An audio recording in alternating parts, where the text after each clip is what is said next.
मेरा नाम सुखविंदर कौर है। हमारे जीवन में बहुत सारी परेशानियां थी, दुख थी, समस्याएं थी और शादी के बाद मैं अचानक से बीमार रहने लगी बहुत ज़्यादा।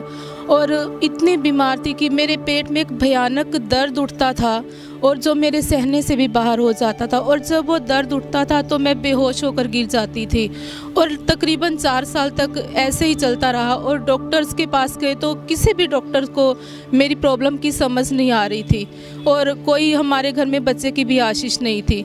इतनी ज़्यादा मैं दुखी थी कि मैंने सुसाइड करने की कोशिश की, लेकिन हमें प्रभु यीशु मसीह के बारे में पता चला।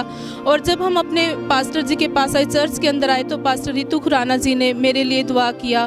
तो प्रभु ने उसी वक्त दर्शन के द्वारा मेरे सपने में आकर पवित्र आत्मा ने मेरे को छुआ और उसी वक्त मुझे उस बीमारी से छुटकारा दिया।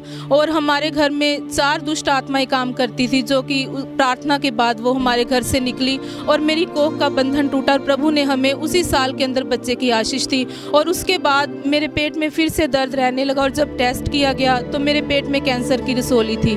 और उसके बाद डॉक्टर ने बोला कि ऑपरेट के द्वारा ही ये जो रसोली है ये बाहर आएगी। लेकिन मैंने प्रभु पर विश्वास किया और पास्टर जी ने मेरे लिए फिर से प्रार्थना की। तो कुछ समय के बाद मैंने दोबारा वही स्कैन जो है वो रिपीट हुई।